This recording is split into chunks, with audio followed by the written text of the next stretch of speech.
Hello my lovelies, how's it going? Welcome back to my channel, Boomy Reactions. For those of you who are new, my name's Boomy and thank you for watching.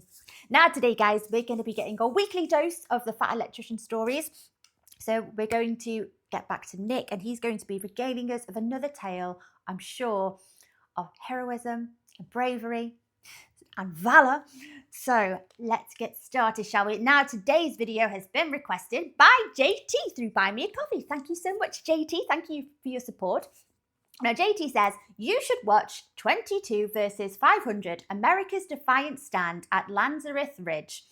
I would say it's a really good one, but it's the Fat Electrician, so everything he makes is fire. Absolutely is, JT. Oh my gosh, I haven't actually come across one single story from Nick that isn't, I'd say entertaining, but it's not interesting, well researched. The enthusiasm that he brings just makes him just the best storyteller. And yeah, all of his videos, excuse me, all of his videos, they're so well researched, and you can tell he tells these stories with a passion that makes them so exciting to listen to. So I'm thoroughly enjoying listening to all of these stories and making my way through what I think is a very big catalogue of videos. So there's plenty to watch. So let's crack on with the video, guys. If I start banging on about how much admiration I have for Nick telling all these wonderful, wonderful stories about historical figures that I would otherwise have never heard of, which is so, so sad. Don't get me started, because it will add an awful lot of time. I'll be fangirling all over the place and it'll add another 10 minutes to the video. You know what I'm like for talking. And as ever, my lovelies, if you are enjoying these reactions, don't forget to like and subscribe. Thank you so much. If you're interested, I have a Buy Me a Coffee account. That link is over here. And if you would like to help support my channel any further, I have a Patreon account. And if you want to check that out at all, that link is in the description below there. Right, okay. Now, I've not heard of this story. Again, all of these videos, there's very few that I've actually heard of, either the main characters or most of the time I've heard of a handful of the battles, but this one, I have no idea. All right, the most decorated platoon of World War II. Oh! Today we're talking about the Battle of Lanzerath Ridge, when 22 American soldiers stood their ground against 500 German paratroopers and quite possibly changed the entire outcome of the Second World War, and they didn't even know it. Hitler's plan. The prologue. Here All we right, go. important background info. September 1944. Things are not going well for Germany in World War II at this point. On the east, they have the Soviet Union Red Army closing in, and on the west, they have the Allied forces closing in as well. At this point, the Allied forces have already stormed the beach at Normandy. They've retaken North Africa. They've retaken France and Belgium, and now Allied forces are right up on the German border at the Siegfried Line. It is Germany's last line of defense, their western wall, almost 400 miles of dragon's teeth, tank traps, mines, barbed wire, and it's all covered by over 18,000 concrete reinforced bunkers with artillery and machine guns. And it is the advice of almost every high-ranking German officer that Hitler should order his men to hunker down and defend throughout the winter. But Hitler has a different idea. Hitler wants to do the exact opposite. He wants to go home with the girl that he took to prom, so to speak. Hitler got here by being overtly aggressive. He attacked Poland, and then he launched the Blitz to take over France. He attacked quickly and violently to a degree that nobody had ever seen before, taking everybody off guard. They literally called his tactics the Blitzkrieg, the Lightning War, and he wants to do that again. Ooh. What do they call it? The Blitzkrieg. Right, saying that Hitler wanted to be kind of the hero and go home with the girl that he took to prom makes him sound far too normal. Didn't he have like a bizarre, messed up relationship with his niece that he kind of held hostage in an apartment? Where have I heard that? Oh gosh, the more you hear about the vile, odd fellow, the worse it gets. Rather than playing defense and waiting for the enemy to come to them, he wants to go to the enemy. He wants to launch a major offensive, and the German military only has one left in him. This is an all or nothing strategy, and if he fails, the war is essentially over, but that's not going to deter him. You see, along the Western Front, you have the British and the Canadians in the north, and you have the Americans in the south, and it is Hitler's strategy to launch another Blitzkrieg-style attack right down the middle, splitting the British and the Canadians from the Americans, separating the Allied forces. After splitting the Allied forces, he wants to drive the Canadians Canadians and the British to Antwerp, essentially pushing them up against the sea, creating another Dunkirk type situation, forcing the British and Canadians to surrender, and then he hopes to broker a peace deal with America because America won't want to be the only allied force left fighting them. And that didn't happen whatsoever.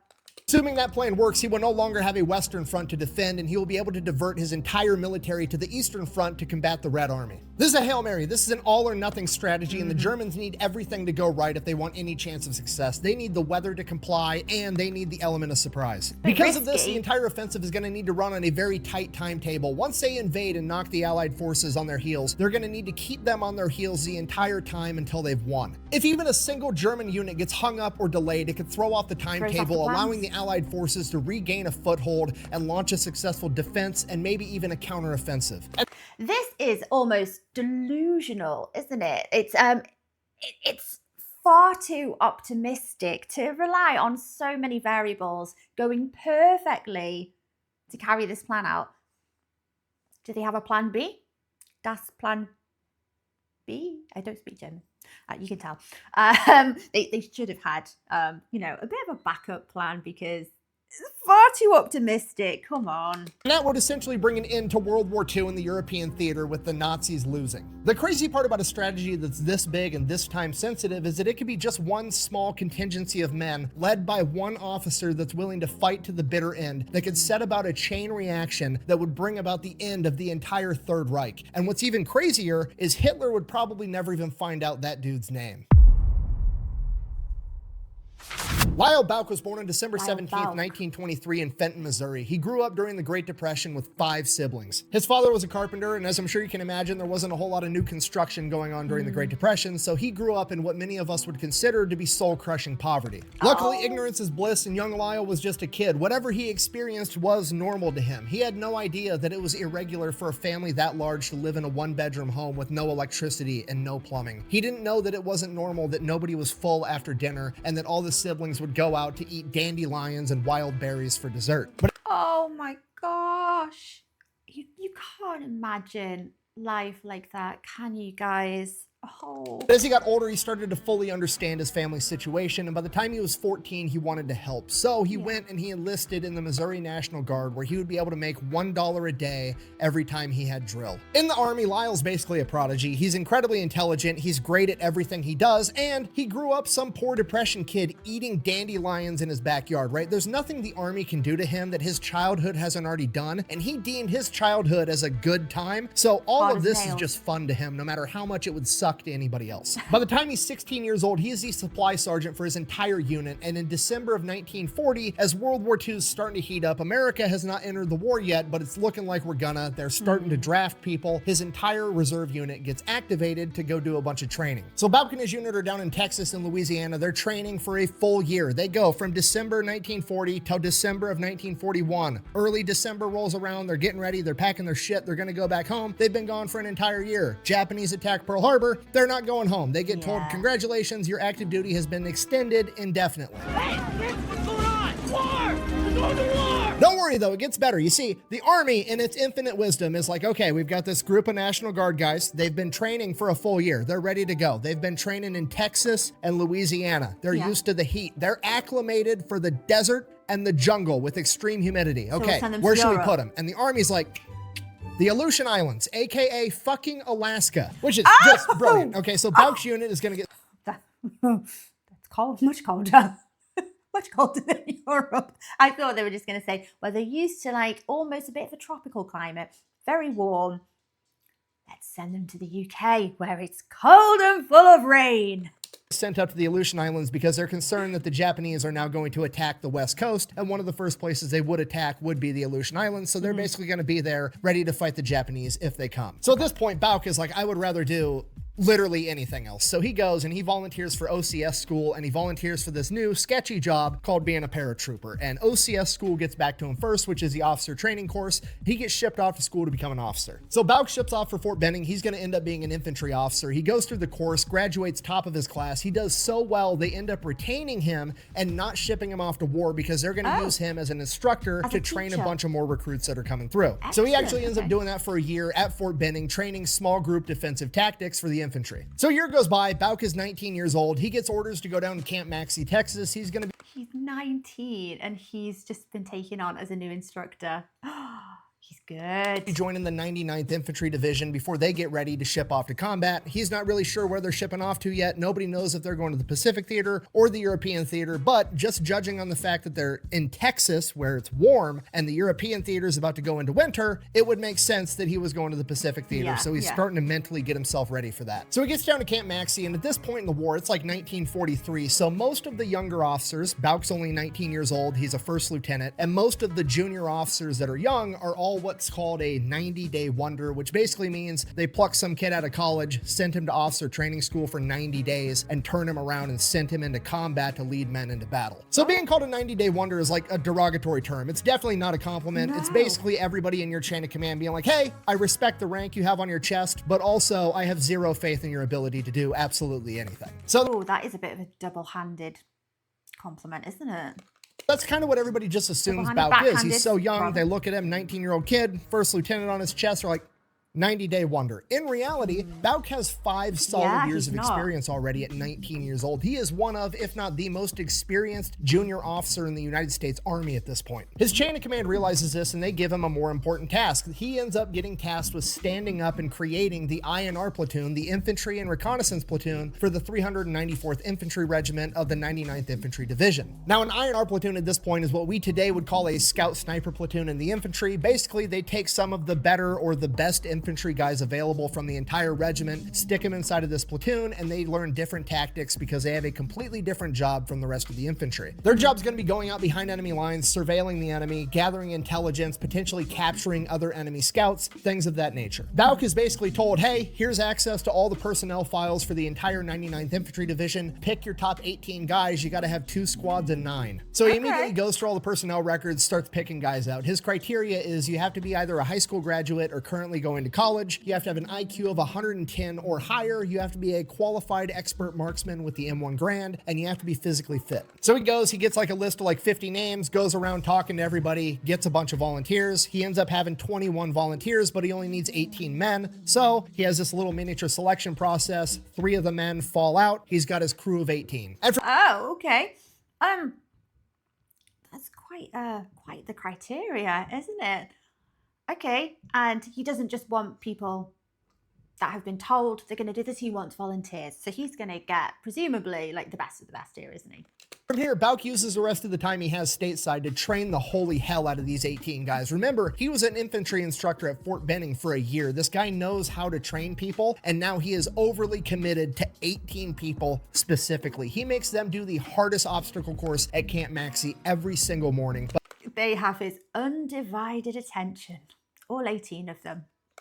by the time they get done with training and get shipped off to war, this group of 18 is an excellent team and they are in phenomenal shape. And then one day they just get told, hey, pack your shit, head to the train yard, you're shipping off to war. They don't even tell these guys where they're going. Now at this point, you gotta remember it's like late 1944. The Allied forces are dominating over in Europe. The German army's on its last leg. They've got the Germans pretty much pushed all the way back into Germany and they're just manning the Siegfried line. Okay, so They're getting everybody's kind of desperate. hoping they're going to Europe, but also everybody kind of already knows they're going to the Pacific Theater. They've had these guys out training in the desert the entire time. It's just obvious they're going to send them over to that tropical environment and they're going to have to go toe-to-toe with the Japanese, which is horrifying. So they all get to the train yard. Nobody tells them shit. They still don't know where they're going. Everybody's just kind of like, we're going to Japan. We've got to be going to Japan, right? They get in the train. Nobody tells them where they're going. And they're like, well, fuck it. I guess we'll know in a second when the train starts moving east or west. Because obviously if we're going to the west, we're going to the Pacific Theater. If we're going to the east, we're going over to Europe. And sure enough, the train starts heading to the East Coast. These boys are headed over to the European Theater in winter, despite the fact that they're acclimated to living in a desert, which, I mean, it makes sense if you don't think about it. So the 99th Infantry Division gets over to Europe. They end up manning the Siegfried Line. The entire Siegfried Line on the Allied side is pretty sparsely defended. They're not anticipating the Germans are going to launch a counteroffensive and attack. So they're just kind of spread out, maintaining the area. They're going to let winter do some of the work for them because it's November in 1944. Let the Germans go in there, freeze their ass off. The Red Army's attacking them from the other front. Like, let's just wait a minute and chill is more or less the strategy. So a lot. I think this is a little bit deceiving because they say, don't they, there's nothing more dangerous than a cornered animal. And I think this is possibly the position that Germany are slowly being backed into.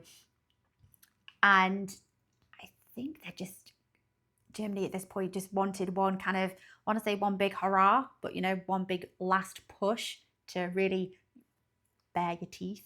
A lot of the infantry guys on that front aren't doing a whole lot other than just securing that front line. But Bouck and the INR platoon are scouts. They're going to be going ahead and they're going to be actually scouting out the Siegfried line. They're going to be making maps, getting spots of where all the bunkers are, where all the booby traps are, all the minefields, gathering all the intel and trying to capture German scouts and intelligence along the way. Now, because the INR platoon is going to be sneaking up on the enemy front lines trying to gather reconnaissance, their job is a little bit more dangerous. So Bouck wants to give him and his men the best firepower they can possibly get. So he goes out to the mechanics and the engineers and asks them to make some modifications to the INR platoon's M1 carbines. Need more firepower.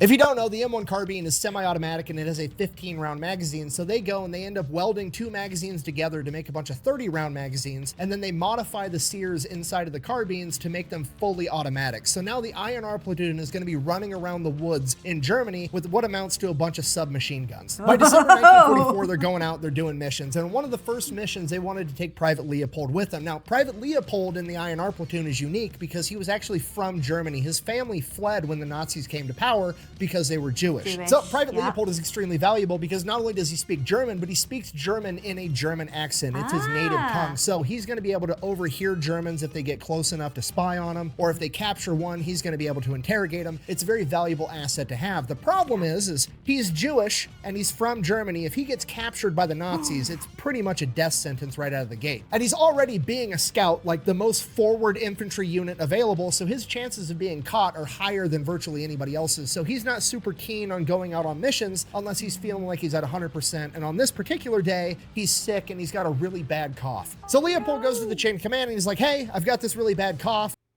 I'm a scout. We're trying to like sneak up on the enemy. Maybe me coughing the entire time isn't going to work out that great. Also, I'd rather not get caught because I'm Jewish. What do you think? Can I sit this mission out? And the chain of command's like, I mean, you speak German, right? You'll cough in a German accent. It'll be fine.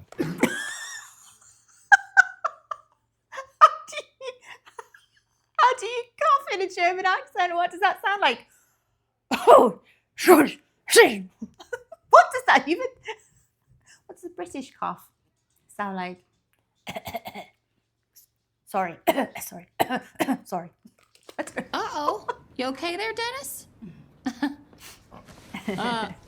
So Leopold's like, okay, I guess. So he goes out on this mission, immediately starts coughing the entire time. Bouck is like, Leopold, shut the fuck up. Start eating snow. So Leopold spends the entire mission just eating snow to calm his throat down so he's not coughing. Ends up working great. This is like their first mission out together, and they come across a dead German soldier's body. At first, they're worried that it's a booby trap, so they sit there, they watch it for a while. There's no movement anywhere around it, so it's probably not an ambush. And then they sneak up on it, and they tie a rope around the ankle of the body, and then get as far away as they can before pulling it like 6 to 8 feet just to make sure it's not booby trapped with like a grenade underneath it or something. And it's not. So they go, they search the body, they find an ID card, they find out what unit this guy's from, and they find some other intel on him. This is the first successful mission of the INR platoon. A couple days after that, they go out on another patrol. They end up running into a German patrol, and then they immediately outgun them using their modified M1 carbines, and they end up wiping out the entire German patrol. So things are going great. The INR platoon is performing exactly how they trained to perform. They're going out, they're scouting, they're doing their job, they're getting it done. And what does the military do when things aren't broken? That's right, we fix them anyways. You know what would be cool if the INR platoon, the intelligence and reconnaissance platoon, rather than going out and gathering intelligence and performing reconnaissance, what if we set them up in static fighting positions and ordered them to hold a point like every other infantry company on the planet? It's a great idea, right? It's a terrible idea. So December 10th, Bouck's commanding officer rolls up and is like, hey, get in the Jeep. He drives Bouck out and he drives him to this little tiny village of like 15 houses and a cafe called Lanzerath. And Lanzerath has this main road running right through the top of it. Inside of Lanzerath, there's like 50 anti-tank soldiers and then like 4 forward observers, you know, the guys that call in the artillery. And then right on the other side of the town, there's this ridge with a wood line. And the commander's like, hey, I want you and your 18 guys to go ahead and hold this ridge on this wood line. We can't lose this town on the off chance that the Germans do attack, because this would be the best route for a bunch of tanks to come storming through. So,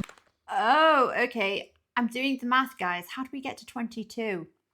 22 versus 500. Haven't we got the platoon of 19? No? Who else makes up the numbers? Bouck and the INR platoon are not excited about this. This is not what they trained to do. It's not really their job. They don't have the training. And when you don't have the training, you get to do the most terrifying thing in the military. You get to wing it, and Bouck is going to do just that. So obviously they're about to start stealing shit. Sorry, I mean strategically transferring equipment to an alternate location. The finest merchandise this side of the River Jordan on sale today. Come on down. And the best way to go about that this time is to not actually steal it. It's actually to trade stuff that they've already stolen. I mean, acquired. You see, because the INR platoon was one of the only units actually going out scouting and engaging German scouts, they were also some of the only men on the Western Front at this point in time that had gathered memorabilia, if you will. And let's face it, everybody wants a good souvenir, right? Including supply sergeants. So Bouck gathers up all their memorabilia, goes out to the supply sergeants. He ends up trading it. He ends up getting several Browning automatic rifles, a 30 caliber machine gun, and then he ends up trading some pretty substantial pieces of memorabilia and gets a Jeep that he then convinces the mechanics to weld tank plate armor onto and mount a 50 caliber machine gun on top of, and he drives that out to Lanzerath. Wow. So the INR platoon gets all their new equipment. They head out to Lanzerath. There was a unit that was already there that had already dug foxholes, but their foxholes kind of sucked. They weren't very deep, so the INR platoon gets to work. They dig the foxholes way deeper. They go out in the woods and they cut down a bunch of 4 to 5 inch thick trees. They build it up on top and they cover the foxholes with wood as well. They camouflage the holy hell out of everything. They even dig a foxhole for the Jeep with a ramp to drive down into, so it has its own fortified fighting position. Nice. So while that's going on, Bouck goes down into town in Lanzerath. He wants to figure out everything that's going on. He wants to talk with the FOs, talk with the anti-tank guys, just get everything under control and know what's going on, right? He gets there, kind of a giant shit show. They've clearly been here for a while and there's not a whole lot going on. There's a family in town called the Schur family, and they're actually making hot food for all the Americans in exchange for chocolate and cigarettes. Now, the Schur family has already got their 25-year-old daughter sleeping in bed with the parents just so she stays away from all the American soldiers, and all the American soldiers have made her 16-year-old brother Adolf basically their mascot. He now speaks English, but only profanity. So with that, he goes back up to camp in his fortified fighting position, and they just kind of wait. They're there just making sure that the Germans don't attack, essentially, freezing their ass off. They've got a little heating shack. They're taking turns, rotating in and out, warming up, sleeping, eating food, and this goes on for a couple of days. I just had a thought. What would happen to this family, who are, you know, sound very accommodating? What would happen to this family if the German forces caught up with them and realized that they were feeding American soldiers and trading with them and learning American English profanities? By December 13th, this new guy rolls into town, some Belgian guy acting kind of weird. So they, you know, stop him. They talk to him. They're like, what are you doing? And he's like, I'm bringing my cousin some shoes. And they're like, right. No, That's a you're not. fucking spy. And they're like debating on what to do with this guy. They can't really do shit with him, so they just end up letting him go. And from there, shit just gets weird. There's this like one corner of the area that they're overlooking with their fields of fire that they end up calling the creepy corner, because every single night something weird is going on over there, right? There's noises and nobody can see shit and they don't know what's going on over there. And eventually one night they're manning the positions and they hear snow, like freshly frozen snow. You know how when you step on it, it kind of got this big crunch sound as it... I've got this visual in my head of the creepy corner just being named the creepy corner because, you know, during the night, the witching hour, stroke of midnight, whichever, there's a man that just walks slowly around making hooting noises with no pants on. Just watching. That's the creepy corner. Breaks through. They hear that getting closer and closer and closer, and eventually they just open fire on it because it has to be someone or something coming right at it. And after they open fire, it's just quiet. And that was it for the rest of the night. They can hear some grumbling off in the distance, but nothing else ever came. The next morning, they go out and they investigate, and it was a dog that they had ended up shooting, but it was clearly a military-trained dog, but it was by itself. Hey, look at us. Look at us. Huh? Who would have thought? Not me. So that's weird. And then they adventure further past that, like 150, 200 yards, and then there's like ski tracks all over the place. And they're like, what the fuck is going on? So then the whole day goes by, everything's seeming kind of normal. A Jeep shows up to resupply them with more food, and this time around, they all got a liquor ration, which is like immediately a red flag. Like they're only giving out liquor rations when they're about to ask us to do some dumb shit or something horrible is about to happen, okay? It's like getting a steak and lobster dinner. It's gonna happen right before somebody's about to die. They're not telling us something and we need to figure out what it is. But then somebody's like, hold on, maybe it's not that bad.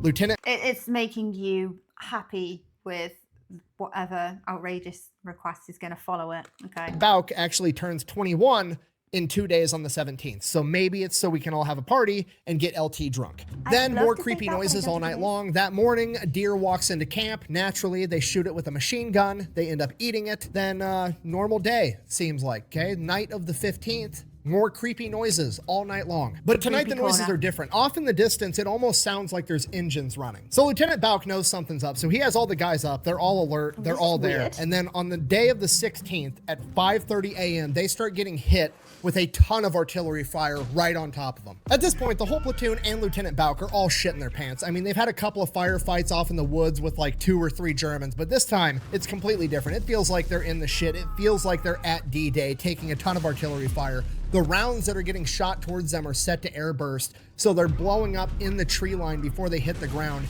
and it's just sending shards of tree splinters everywhere. So the entire INR platoon is just hiding inside their foxholes, and at this point, everybody's pretty fucking happy that Lieutenant Bouck made everybody cut down trees and put roofs over their foxholes, because now it's gonna take a direct hit to take anybody out. The artillery barrage just keeps coming and coming and more, and it gets to the point that like the adrenaline wears off, and it just gets tiresome. Like the men are in their foxholes hiding and they're like, okay, you guys are gonna attack us. We get it. Quit launching artillery and just come get us already. Yeah. But the artillery just keeps coming. Like it feels like it takes an entire day for this artillery to finally stop. Once the artillery fire finally stops, Lieutenant Bouck gets out of his foxhole to assess the situation. He looks down on Lanzerath and realizes all this artillery fire has only been hitting their wood line right on top of them and the one corner of Lanzerath where those 4 forward observers were, which means Belgian shoe guy was definitely a spy that fucked him over. And right as Bouck is putting that together, the 55 anti-tank guys are loading up in their Jeeps and they are peeling off, just straight up leaving. Bouck is obviously kind of pissed off that he didn't give him a heads up. I mean, they ran a phone line out to him, so they had a direct line of communication, but the artillery barrage must have taken it out. In fact, the artillery barrage has taken out all their phone lines, so now all they have is radio. So Bouck radios over to this anti-tank unit and they're like, yeah, we got orders to go over to this next town. That's where we're headed. At which point Bouck is like,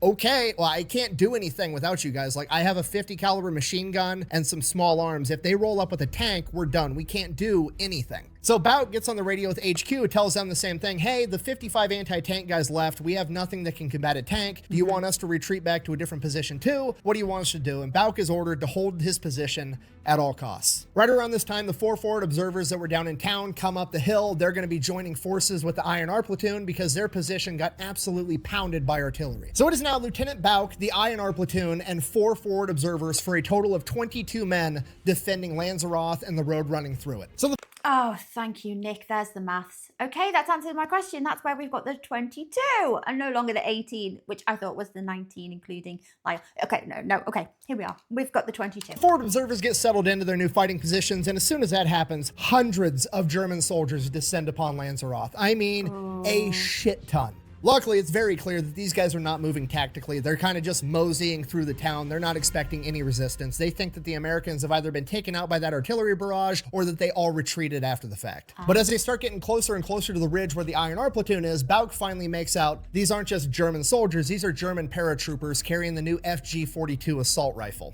Great. So not only are they outnumbered like 50-1, but these are also an elite infantry unit that have fancy new weapons. Perfect. In reality, and luckily for Bouck, a lot of these paratroopers were new recruits and weren't quite trained up to the paratrooper standard that the Germans had previously had earlier in the war, but Bouck doesn't know that, and he's still kind of shitting his pants about it. And honestly, it really doesn't matter that much because even with that being said, it's still 500 to 22. So seeing how vastly outnumbered they are, Lieutenant Bouck is like, okay, it's my turn to call in artillery fire. He hops on the radio, he calls for fire right on top of this massive formation of Germans. And They could literally be the greenest soldiers with the worst training imaginable, but they're still 50-1.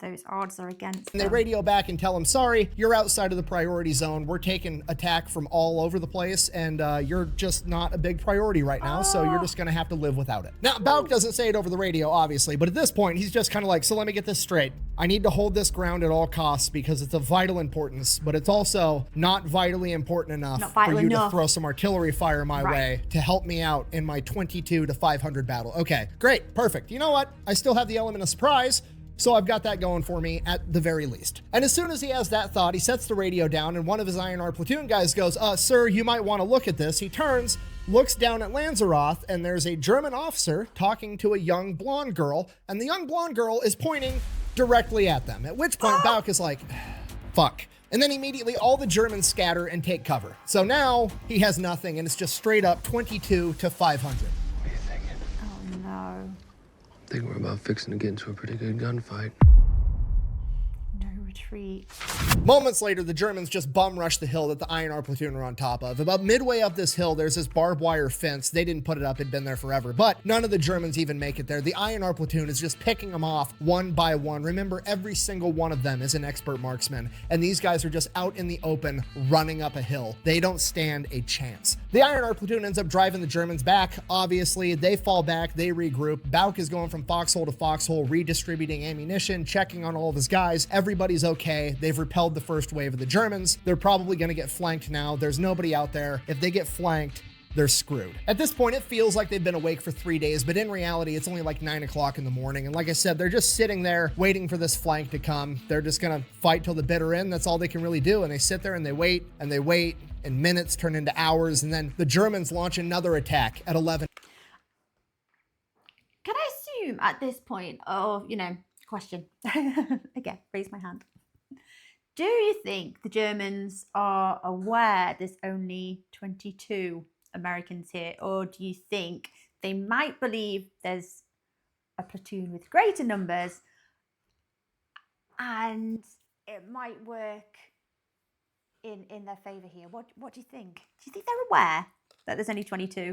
a.m., but they're not flanking them. They're using the same strategy. They're just running up the hill, trying to run through machine gun fire like it's World War I. At this point, Bouck is like, well, this is fantastic news. Finally, somebody's given me and the INR platoon a break, and it turns out it's the enemy. So they mow them down again, push them back again. Shortly after that, a couple of Germans approach under a white flag. Bouck goes up there to meet them. The Germans just want to be able to scoop up some of their dead and wounded off the side of this ridge. And Bouck is like, sure, go ahead. You do that. We won't fire on you. Go ahead, get your guys. Bouck retreats, hoping that when he's captured, they're going to extend him the same goodwill. So the medics come out. They scoop up all the medics under the hill. The INR platoon lets them do it, just as Bouck said they would. Everything's fine and dandy, and Bouck is kind of thinking to himself, like, all right, I have the high ground. I have fortified machine gun positions. They've figured it out after the first 2 runs. They're definitely not going to try a full frontal assault where I have the high ground again. But that's what they're going to do. But the German stormtroopers, the paratroopers are like, You underestimate my power. at 1 p.m., they launch a full frontal assault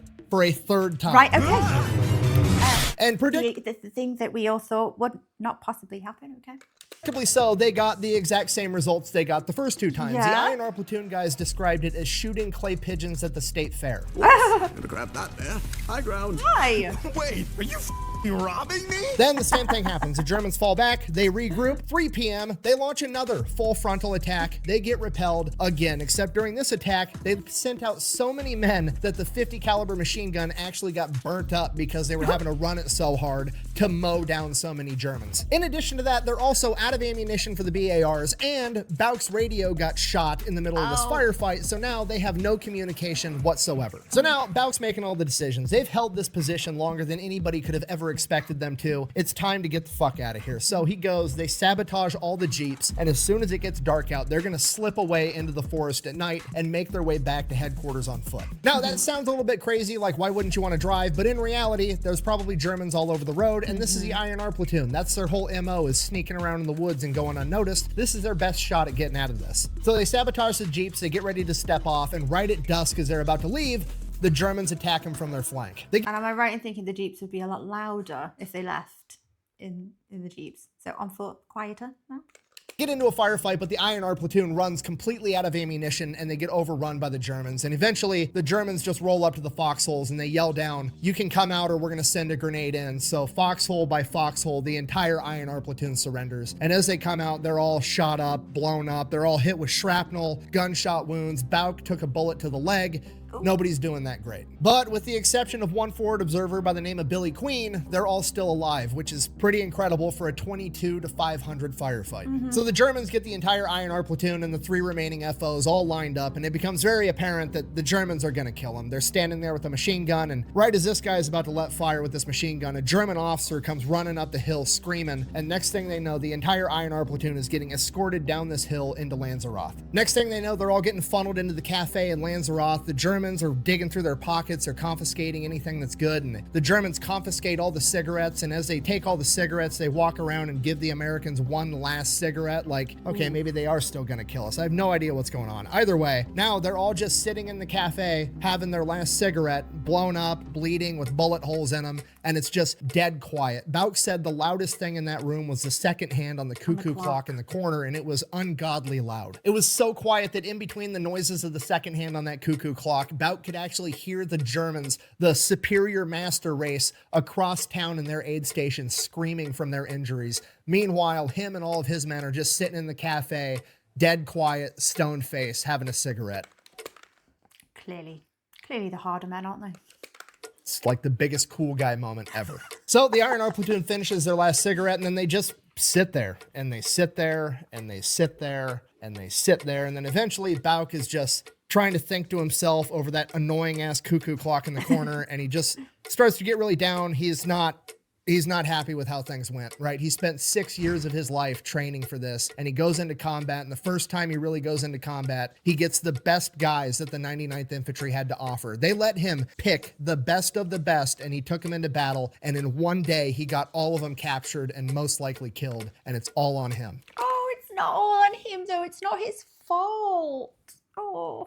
Or at least that's how he felt at the time. And he just continues to sit there for hours, just loathing himself in the silence and the noise of that fucking cuckoo clock in the corner that just keeps ticking and ticking and ticking. And he's just sitting there and he's sitting there, and then the fucking bird comes out again and honks, and it's 10 p.m. And suddenly he has this memory of when he was 14 years old, and his Aunt Mildred, who used to read palms, she read his palm when he was 14, and she told him that if he lived to be 21, he'd have a long, happy life. And he's about 2 hours away from turning 21. At this point, he can't believe that this is the dumb shit that he's thinking about, but that's what he's thinking about. So he sits there and he waits, and more time passes and more time passes, and sure enough, midnight hits, and suddenly he just feels this relief, like, can't get me now. Yeah, I'm gonna fine. make it. And not a minute later, some high-ranking German officer comes storming into the cafe, yelling at all the other Germans. This guy's not like all the other German military guys around here. He's not standard German military. This guy's SS. He's dressed from head to toe in leather. He's got the German dead skull on his hat. He's got the Knight's Iron Cross around his neck, the second highest award for valor in the German military. This dude is super important, and he is super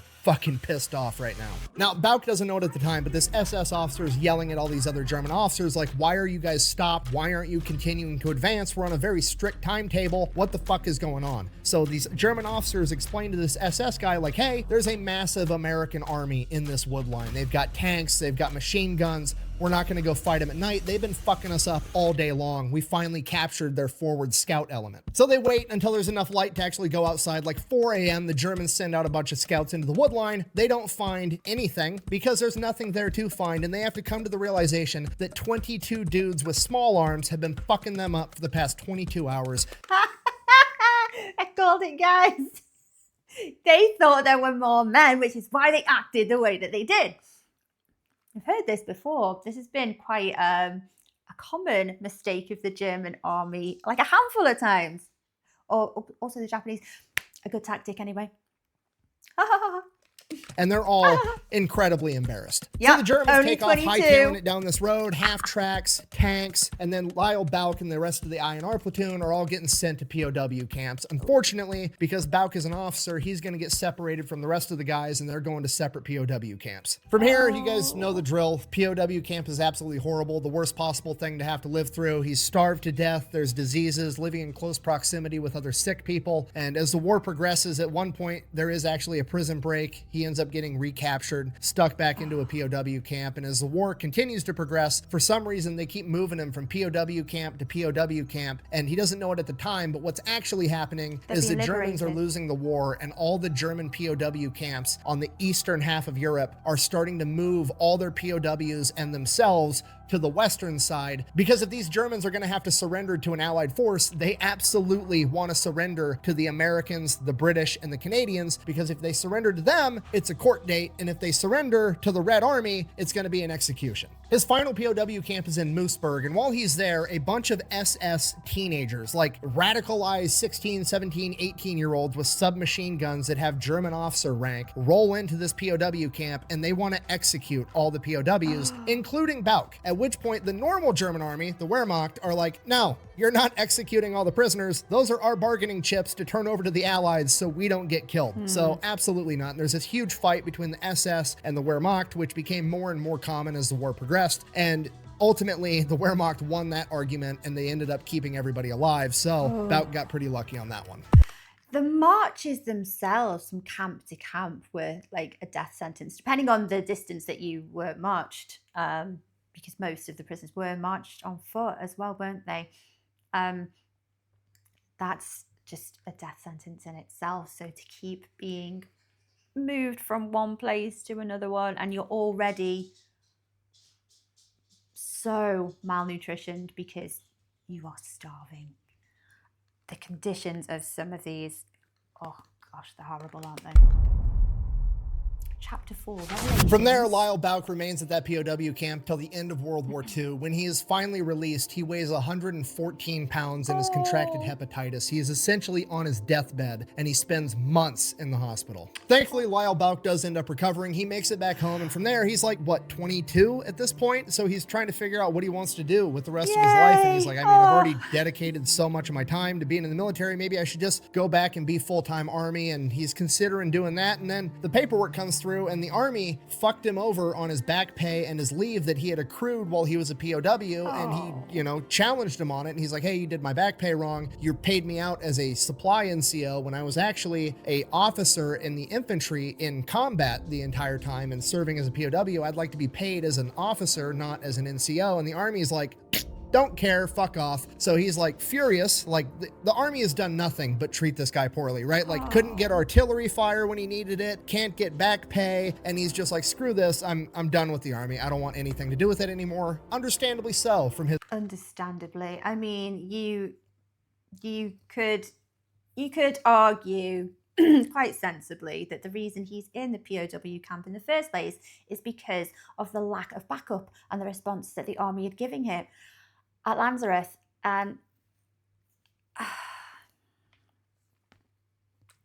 it's so unfair. His point of view. From there, he kind of hangs around town, meets his high school sweetheart Lucy, ends up marrying her, trying to decide what he wants to do for a career. And one of the things that helped him recover from all his injuries from the war was actually a chiropractor. So that inspires him to go off and become a chiropractor himself. And from there, he just kind of gets to live happily ever after, just like his Aunt Mildred predicted when she read his palm. For 20 years, he never talked about what he did during World War II. Why would he? He thought he was a failure. He thought that he got given the chance to assemble the best men the 99th Infantry Division had to offer, and he led them into battle and got them captured and served out the majority of his time in theater as a prisoner of war. It was nothing to brag about, or at least that's how he felt. So I would, no, I know maybe Nick's going to say the same thing as what I'm going to say now.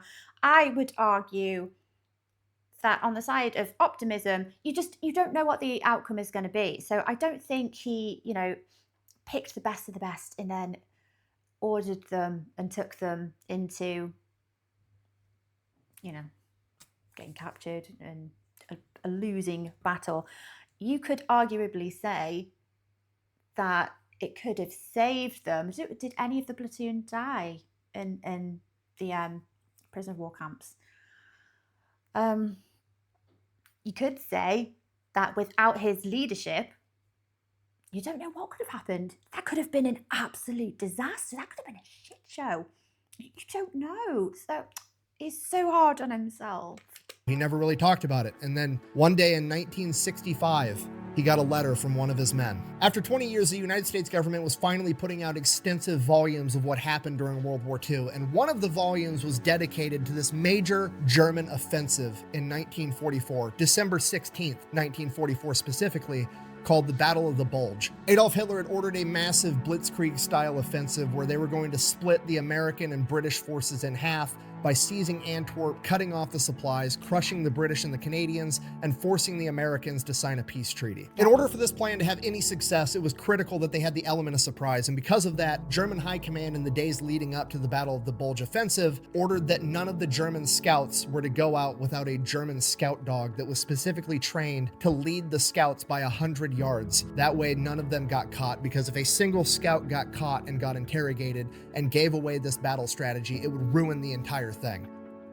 That's the dog that they shot on December 13th. And that also explains all the ski marks and everything else hundreds of yards behind the dog. The artillery barrage that they survived before the paratroopers attacked, that was the largest artillery barrage of World War II, with over 1,600 artillery pieces firing on the American front for over 90 minutes. That pissed off SS officer that showed up at the cafe at midnight, that was Joachim Peiper, the commander of the 1st Panzer Division. The 1st Panzer Division was the lead element of the 6th Panzer Army, which at this point in time was Germany's premier armored unit that was hand-selected by Hitler himself to have the most important role of the entire military operation. The 6th Panzer Army, being comprised of almost 5,000 men and 600 vehicles, tanks, and armored half-tracks, was supposed to be the first element to cross the River Meuse and head straight to Antwerp to cut the Allied forces in half. They were the spearhead of this entire offensive, and Joachim Peiper's 1st Panzer Division was the tip of that spear. And the reason he was so pissed off that night was because the paratroopers getting stopped by the INR platoon created a traffic jam behind them that he was stuck in, and he was 18 hours behind schedule. This German attack was so hasty, they weren't going to be able to rely on their own supply lines. They had to rely on capturing Allied supplies to be able to continue this attack, including fuel. And since they were 18 hours behind schedule, the Allies were able to adopt new defensive positions, not leave any supplies behind, and the entire 1st Panzer Division would run out of fuel. The weather would break, Allied planes would take the sky, they would attack, and the entire 1st Panzer Division would never cross the River Meuse. The INR platoon and 4 forward observers quite literally blunted the spear of the entire German offensive. 22 men stood in the pocket and stuffed the largest blitz the world has ever seen. And what's even better about that is I think there might have been an element of excitement going on from the Germans to think that they've just, you know, that the American army is just over the ridge. It's just over there. It's just past Lanzerath. What was it called? Oh my gosh. Lanzerath. And I think they were thinking, yes, we're going to defeat the American army. We're going to pillage them. We're going to take all of their supplies. We desperately need their fuel, their cigarettes, and their food supplies and fuel. And of course, they were completely wrong. It was only 22 men. And I think that would have added to their frustrations as well. Oh my gosh. I hope this changes Lyle's mentality towards his leadership here. I really hope it does. At the line of scrimmage. These 22 men may be responsible for changing the entire outcome of World War II, and at this point in time, nobody really knew anything about it. Some of the military historians knew that something happened over there, but nobody knew what happened, and it's because Bouck and all of his men got captured after the war. There were no after-action reports. They never got around to filling out all those papers. They just got sent to the hospital, got patched up, and got sent home. Nobody knew what actually happened. So Bouck, 20 years after the fact, writes into his old commanding officer, and then a couple of months later, he never hears anything back, but a silver star just shows up in the mail, only for him. And it's not really what he's looking for, because he figures the rest of his men probably feel the same way he did. They trained just as hard as he did. They went out, they got the same fight, and they ended up getting caught too. They probably feel just like he does, and he wants to make sure that he gets them the recognition. He wants to be the good leader to his men that he never had. For years, he writes letters and petitions and does interviews and talks to journalists about what his men did that day. And for years, nothing really happens. And years turned into decades. And after 2 more decades, he finally breaks through. And in 1981, his men get the recognition they deserve. The INR platoon would retroactively be awarded 4 Distinguished Service Crosses, 5 Silver Stars, and 10 Bronze Stars with V device, and the entire platoon will be awarded the Presidential Unit Citation. Making them the most decorated platoon here, Don't yeah? know, a presidential unit citation is the highest award a unit can receive, and it's usually given out to companies or battalions for major battles or something huge. It's very strange for an element as small as a platoon to be given this award. In fact, they were the only platoon of World War II to be given the presidential unit citation. Wow. And with that, they became the most decorated platoon of World War II. Thank you for watching. The best way to support the channel is go buy some merch over at thefatelectrician.com. Quack bang, out. Quack bang, out. Got any It's pretty extras wild here? those guys changed the entire course of world history and didn't even know it till 20 years after the fact. I don't know. Maybe there's a message or something in that. That is unbelievable. Why should it take such a long time? Well, I felt I failed. Why did you feel Aw. that you failed? And you guys had done. Well, we're in the hands of the enemy. I just thought we should have done something better, and we didn't. And I felt like what I did was a failure. Do you feel that way now?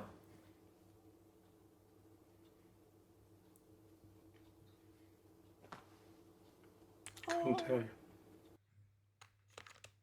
All right. That is absolutely heartbreaking. I suppose if you've gone such a long time having those thoughts for literally decades, hearing news, I mean, it should make you think otherwise. It should make you feel a lot more positive about your leadership. But that's how he would have felt at the time for such a long time. That must be difficult. Oh, you can see it in his eyes. Oh, that's so, so sad. It's amazing to think that these 22 men, this platoon, literally changed the outcome of World War II. What would have happened? I would never condone the harm of a dog or the shooting of a dog. But, you know, the greater good from what came from that.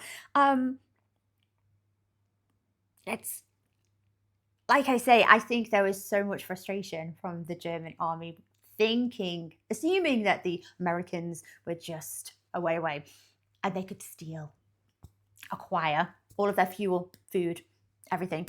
And it was just the 22.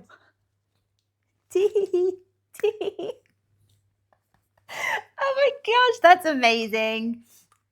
A wonderful, wonderful story. Thank you once again, JT, for requesting this video. I love watching these. I feel like I'm kind of back at school and having a bit of a history lesson, but the story is just told to me in such an interesting way. You just want to keep watching more and more of them, don't you? And these amazing people, like I say, that I wouldn't have heard of if it wasn't for Nick and these wonderful stories.